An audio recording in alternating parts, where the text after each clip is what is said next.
농장을 경영하는 아주 부자 아버지가 계셨어요. 아들 둘 두었는데 큰아들은 보편적 좀 착합니다. 아버지 말도 잘 듣고 일도 잘하고. 근데 무엇이 한 가지 약점이 있냐면 너무 똑똑해. 자기 잘한 것을 자꾸 다른 사람하고 자기 잘한 것하고 비교해가지고 자기 동생도 멸시하고 그런 아들이 하나 있었고, 둘째 아들은 굉장히 좀 허랑방탕한 성질입니다. 아버지, 내가 아버지 밑에서 형님하고 이렇게 사는 것보다 아버지가 돌아가시면 유산을 어차피 제게 줄 거니까 장남은 2몫을 받고 차남은 1몫을 받아요. 그러니까 3분의 1 정도 재산을 다 모두 일찍 제게 주라고. 그러면 내가 독립해서 한번 살아보겠다고. 아버지가 하나 거기 토도 안 붙이고, 그래 네가 한번 그렇게 살아봐라 하고 재산을 다 그 유산을 미리 주었습니다. 그래 며칠 만에 그 유산을 돈으로 다 바꿔가지고 이 나라에 있지 않고 먼 나라로 가서 허랑방탕하게 쓰고 싶은 대로 다 썼어요. 아버지도 안 계시지 형님도 없지 하니까 자기 하고 싶은 대로 다 하다 보니까 결국은 주색 잡기도 하고 허랑방탕해서 재산을 다 잃어버렸습니다.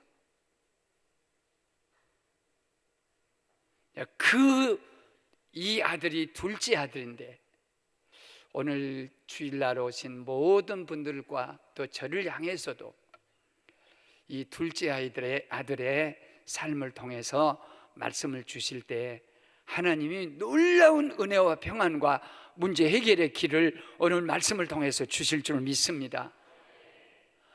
첫째, 이 둘째 아들은 너무너무 어렵게 살아요.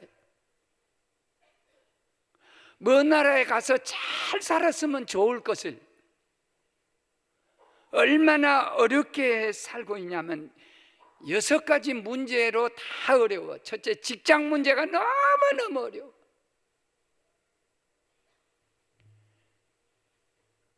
무엇을 위해 살 것인가 하는 삶의 목적, 그건 신앙의 선택이에요. 우리 믿는 사람은 너무 잘한 거, 하나님을 위해서 죽어도 살아도 산다, 이 목적이, 이래도 못해도 하나님 위해 산다는 신앙의 선택을 우리가 하나님을 했어요. 두 번째, 누구랑 살 것인가. 이 같이 사는 사람이 나빠놓으면 생지옥도 그런 지옥이 없어요. 그러니까 둘이 살기 어려우면 갈라서 버립니까? 혼자 산 것이 낫겠다. 그래, 누구랑 살 것인가, 이 두 번째 선택도 아주 행복을 가져오는 중요한 거고, 세 번째, 어떻게 살 것인가, 직업의 문제. 직업은 하나님이 불러주신 거다. 그래, 우리가 청소를 하든 학교 선생님을 하든 또 장사를 하든 공장에서 물품을 만들어내든 이것은 하나님이 내게 준 일이니까 돈을 얼마를 벌고 못 벌고 그런 데가 목적이 아니라 나는 이 직업이 하나님이 주신 직업이라고 일생 동안 이 일에 아주 기쁨을 찾는 것이 직업이에요. 근데 이 사람은 무슨 직업을 가졌냐면 돼지 치는 직업을 가졌어요. 돼지 치는 직업은 직업이 아니에요.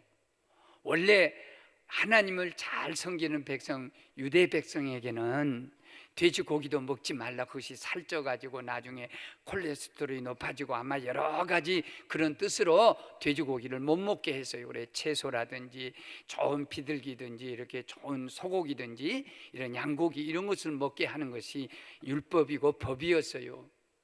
그런데 가서 돼지를 칩니다. 돼지고기도 못 먹는데 그걸 치는 거예요. 우선 직업이 자기가 원하고 하고 싶은 직업이 아니라 어쩔 수 없이 모든 걸 다 망해버렸기 때문에, 빈손이기 때문에 굶어 죽을 수는 없고 이거라도 해서 먹고 살아야 쓰겠다 그랬으면 돈이라도 되는 일이면 얼마나 좋겠어요. 생계도 안 되는 거예요. 우리나라 속담에 개같이 벌더라도 쓸 때는 정성같이 쓰라. 자식을 공부가르치고 또 병든 남편을 치료하기 위해서 병원비 벌라고 가서 모진 일 다 합니다. 욕 먹으면서 아주 개같이 막 그렇게 엎드려서 멸시받으며 일합니다. 그러나 그 돈을 쓸 때 같이 있으면 된다는 거예요. 그러지만 이 사람이 돼지를 쳐갖고 돈을 벌어서 소득이 생겨갖고 좋은 일 하냐? 그것마저도 생계도 유지 못하니까 돼지가 먹는 돼지밥 주염 열매를 아무래도 물로 씻어서 먹었겠죠. 막 쉬고 더러워진 음식을 어떻게 그냥 먹겠습니까? 그래 물로 잘 섞여서 말려가지고 그 주염 열매를 이렇게 입에다 여는데 그것도 먹을 것이 없어. 주인이 보게 되면 야 네가 돼지 먹는 밥을 네가 왜 먹냐 할 만큼 직업도 어렵고 생계도 어렵고 배가 고파 죽겠고, 시대가 그때는 또 어려웠어요. 왜냐하면 흉년이 들어요. 우리나라에서 흉년이 들면은 형제간한테 조금 의지할 수도 있는, 먹는 거야 그렇게까지 어렵진 않아요. 저도 흉년을 많이 우리나라에서 겪어봤어요. 근데 저는 섬에서 흉년을 겪어서 도시 사람보다 좀 더 잘 먹었습니다. 쌀 같은 건 없지만 바다에 가가지고 고기 잡으면 문절이라는 망둥어 300마리까지 잡아다가 볶고 지지고 또 튀겨 먹고 삶아 먹고 그래서 내가 이만큼 건강해요. 흉년 때 고기 많이 물론 개구리도 잡아먹기도 하고 뭐 별것도 다 했어요. 메뚜기도 잡아먹고. 이제 내륙 지역에 사는 산간 지역에 사는 그 교인들은 세상에 불고기 나온다 하길래 내가 또 오늘 불고기 먹구나 했더니 더덕을 불고기라고 내놓더라고요. 불고기는 소고기든지 아니면은 생선이든지 그래야 불고기지. 그 어째서 이 산속에서 이런 게 나오냐니까 우리는 흉년이 들면 고기를 맛볼 수가 없으니까 바다가 먼 내륙 지역이니까 더덕을 갖다가 고기같이 딱 이렇게 만들어서 지지면 더덕구이 말이 돼야. 저 동네는 아주 축하합니다. 더덕구이. 흉년이 들어서 외국에서 들면요, 저는 잠깐 요양도 할 겸 쉴 겸 외국에 가면 뭘 꼭 느끼냐면 외국에 가면 돈 없으면 죽는 거예요. 그러니까 외국에 가서 한 몇 달 살다 오면 사람이 굉장히 인색해져 버려요. 돈 해줘요. 근데 흉년이 들어버렸으니 어떻게 먹고 살아? 누구한테 가서 돈을 의지할 수 있어? 그리고 네 번째는 비교되는 거예요. 여러분, 임금의 아들이 대통령의 아들이든지 높은 장관의 아들이 막 가기만 하면 옛날 같으면 왕자님이 오셨다고 왕세자가 오셨다고 막 이렇게 하는 그렇게 높은 지위에 있다가 그분이 감옥에 들어가서 처량하게 앉아있으면 내가 임금의 아들이 돼가지고 그때는 언젠데 여기 와서 지금 이렇게 하고 있구나 해서 죄인이 잘 살고 잘 먹고 잘 살다가 저 밑바닥에 떨어지면 그것은 말할 수 없는 비참함이 돼. 차라리 없는 사람이 없는 거는 괜찮지만 부자가 딱 망해버리면 그때부터는 어려움이 더 커지는 거예요.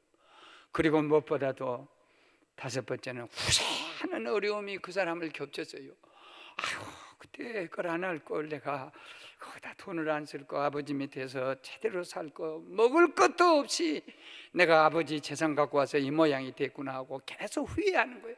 인생의 가장 심판 중에 하나가 자기를 후회하는 거예요. 재산 다 잃어버리고 건강을 잃어버리고 가족을 다 잃어버리고 그때 잘할 걸 계속 껄껄하는 후회하는 거예요. 이 둘째 아들이 얼마나 후회가 된지 몰라. 내가 옛날에 아버지 아들인 최고 부잣집의 둘째 아들이 이거 돼지 먹는 음식도 못 먹고 이러고 있으니 이게 내 신세가 웬 신세냐 하고 거기서 하는 거예요. 그리고 여섯 번째 중요한 어려움은 뭐냐면 미래가 없는 거예요. 그래도 내일이라도 있으면, 내일 무슨 희망이 있다면, 이 사람이 외국에 나서 돈도 없고 또 친구도 다 떨어지고 보나마나 자기가 돈을 엄청 푼푼히 썼기 때문에 옛날 도박하던 친구들 또 무슨 아편하는 친구들, 술 친구들 찾아가서 야 내가 어렵다 좀 도와주라 하면 다 그럴 때 내일이라는 희망이 없을 때, 직장 생활도 그렇고 경제 생계도 그렇고 시대가 어려웠고 비교되는 어려움이 있고 후회되는 어려움이 있고 내일이 없는, 완전히 오늘 중요한 둘째 아들의 메시지는 어쩌다가 이런 사람이 됐냐, 어렵게 됐냐. 이게 이 사람이 도전 정신이 없었는가, 이 사람이 모험하는 정신이 없고 혹은 독립심이 없었는가. 그 외국에 나가서 사업을 하겠다는 것은 보통 그 용감하고 용기 있고 도전력이 있고, 또 자립해서 아버지 재산 가지고 아버지 돌아갔을 때까지 있는 것보다 내 힘으로 한번 아버지 유산 어차피 줄 거니까 가지고 가서 한번 멋있게 내가 한번 일해 봐야 쓰겠다는 이 독립정신이 없는가? 있다 이게죠. 그러면 이분은 행운이 없어서 그 뭐 팔자 소관인가? 우리 교회에서는 절대 팔자를 안 찾습니다. 이거 십자가입니다. 그러면 행운이 없는가? 이 로또를 파는 그 복권 파는 회사가요, 뭐 정부 회사인지 기관인지 모르지만 이 회사가 우리들을 넉넉히 그 배경으로 할 수 있는 것이 행운은 똑같다는 거예요.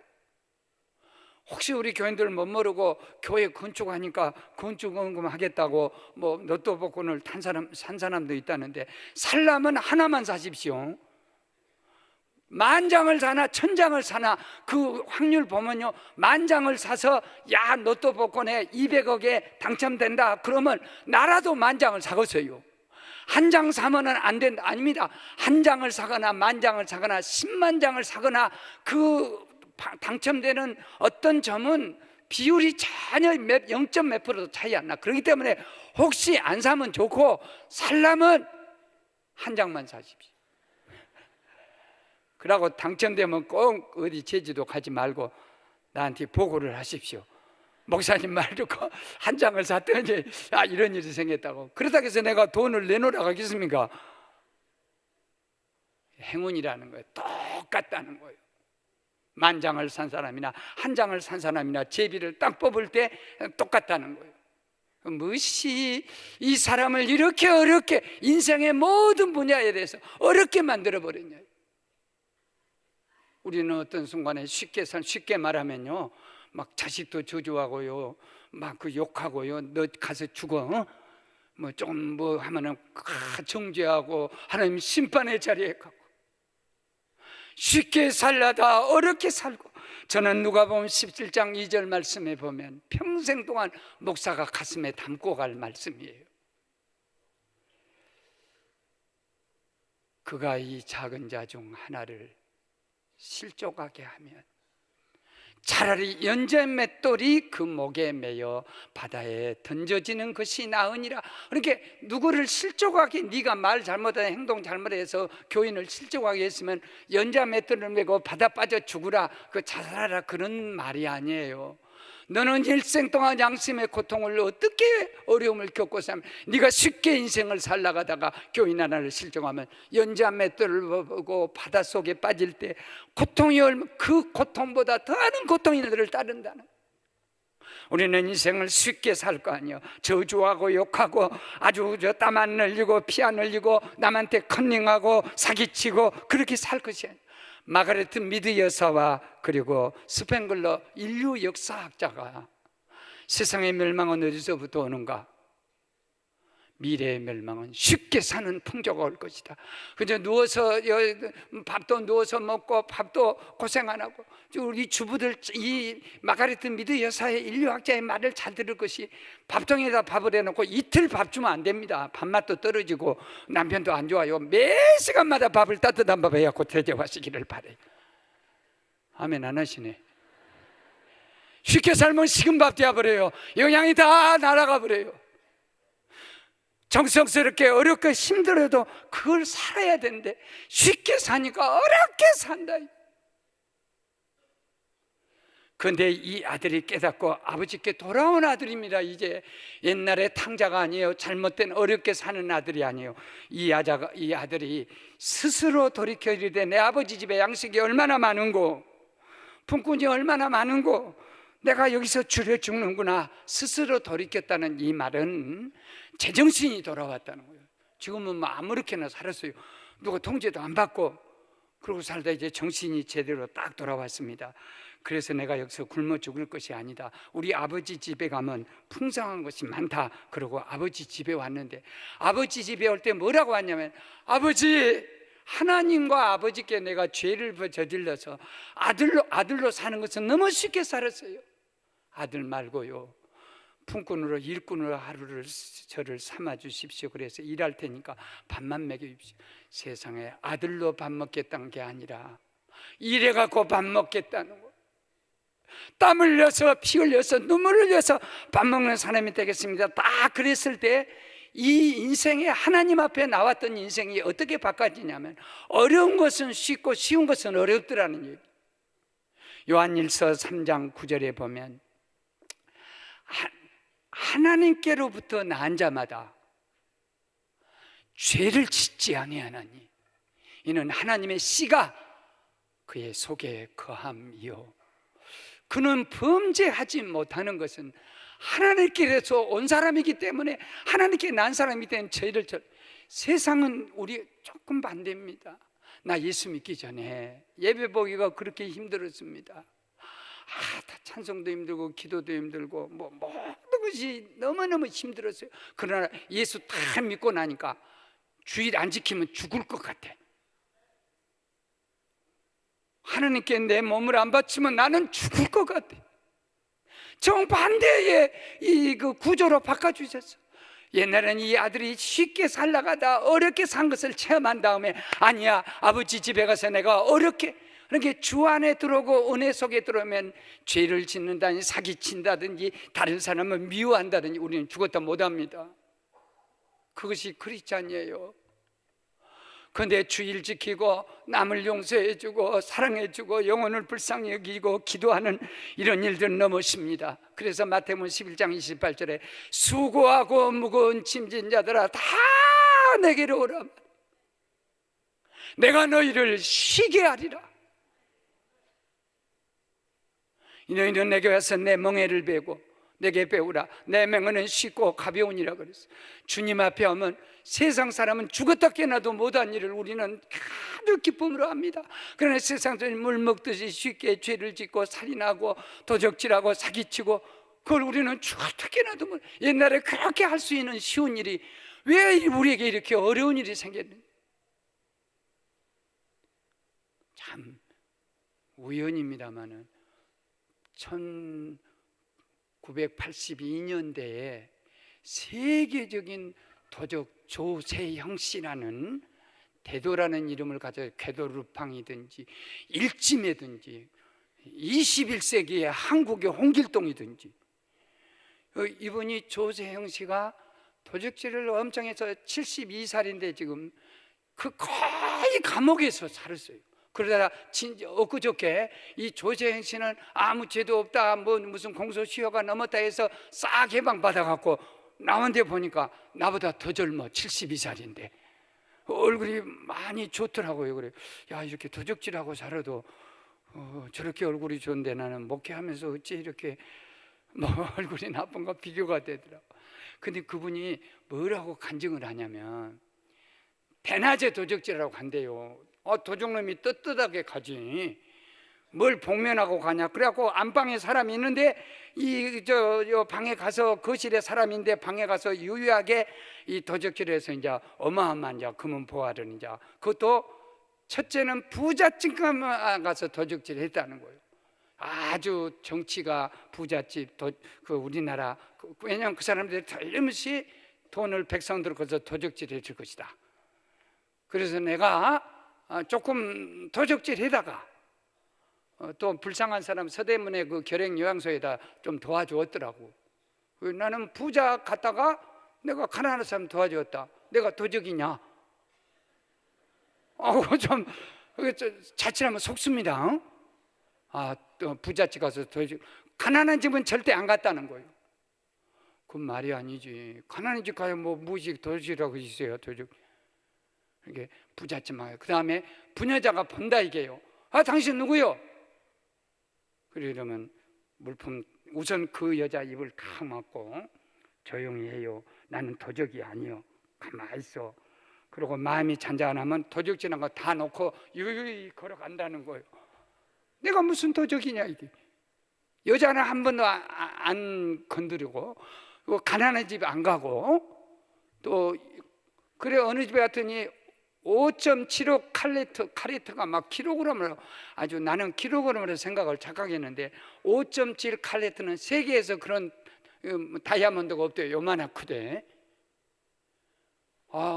그것을 다 도적질해 와서, 그럼 자기는 경찰서에 잡히면 정직하게 말한대요.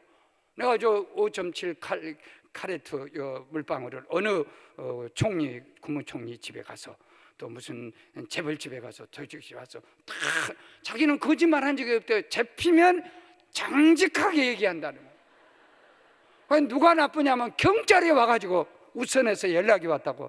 5.7 카레트 물보석, 물 다이아몬드를 하지 말고 조그만 콩알만한, 왜 축소를 시키냐? 그래 자기는 경찰관 앞에서 떳떳했다는 거예요. 내가 왜 정직한데 왜 그걸 하냐? 그래가지고 세상에 72살 되도록까지 또 일본 가서 CCTV에 걸려버렸어요. 호텔에서 도적질 하다가. 그래갖고 이건 점도덕이다, 대도가 아니다, 홍길동이 아니다, 세상에 조그만 거 도적질 하려고 호텔에서 왔다 갔다 했으니 이건 점도덕이 안 돼. 그것도 변명하더라고요. 내가 일본 가서는 내가 그까진 거 뭐 점도덕 하려고 했거냐. 내 대도가 일본 카메라가 나를 잡는가 못 잡는가 시험해 보려고. 내가 볼 때는 말도 아니에요. 모든 게 변명. 그리고 지금은 굉장히 사람이 좋게 됐는데, 내가 간증을 한번 오셔서 하려고 하다 진짜일까 의심이 나요. 그런데 한 가지, 결혼, 예수를 믿고요 나와서 어찌된 예수 믿고 목사님이 주례하고 예수 잘 믿는 처녀하고 결혼해가지고 지금 아기가 72살에 12살 됐으니까 결혼을 굉장히 늦게 어떻게 해서 했어요. 그런데 아들이, 12살 된 아들이, 혹시 집에 가서 인터넷을 한번 두드려 보십시오. 대도 조세행에 대해서 막 몇십 페이지가 막 쫙 나와요. 아들이 인터넷을 두드리다가 대도 조세형을 봤어. 이거 보니까 기가 막히게 12살 아들이. 그래 아버지한테 딱 와서, 얘는 주일학교 다니는 학생입니다, 예수 믿습니다. 아빠가 그 대도 조세형이야? 그러니까 그 자리에서는 무릎 꿇고요 발발발 막 철퇴로 하나님이 자기 뒤통수를 때려. 네 자식 앞에서 네가 도적놈, 너는 이제 네가 한 모든 것이 도적질 아니야. 그래가지고는 아빠 이제 새롭게 하면서 이제 신학교도 공부하고 여기다 무슨 비싼 무슨 그 선교해가지고 전국 교회를 순회하고 교도소를 다니면서 간증을 해요. 이제 우리 교회도 한번 오라는데 믿어야 되냐? 안 믿어. 그런데 그 말이 믿어지더라고. 아들의 말이 철퇴로 자기를 두드려 패서 72살 된 자기를 비로소 거꾸로 들였다는. 아이 입에서 나오는 참여를 온전케 하신 하나님, 사랑하는 여러분, 자기는 지금도 그런데요, 어디 가도요 돈은 걱정 없다는 거예요. 왜냐하면 이렇게 부잣집 가면 내가 들어가면 갖고 오면 되지 뭐. 인생을 쉽게 살다가 72년 동안 감옥에서 왔다 갔다, 그렇게 어려운 생활. 그러다 아들의 복음말, 아빠가 그 도적이야. 그래서 인생을 바꾼 것처럼, 사랑하는 여러분, 아들의 비참함은요, 아들의 끝 비참은 아버지의 사랑의 시작이요. 아들의 끝은 아버지의 시작이요. 야 이 녀석아, 아니 미안합니다.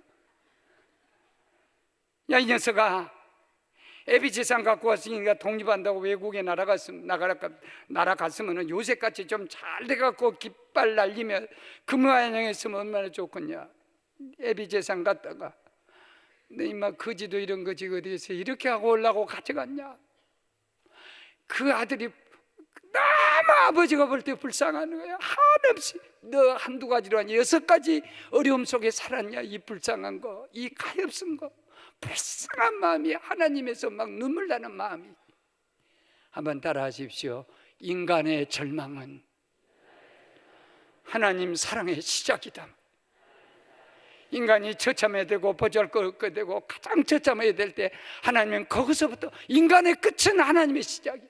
이 부정한 사람도 다 배병, 암병, 말로도 할 수 없는 빈손, 가난, 거지 같은 생활, 그런 탕자가 같은 생활 다 그렇어요. 그런데 아버지 앞에 왔더니 모든 것이 어려운 것은 쉽고 쉬운 것은 어려운 생활로, 은혜 생활로 이렇게 세워준 줄로 믿습니다.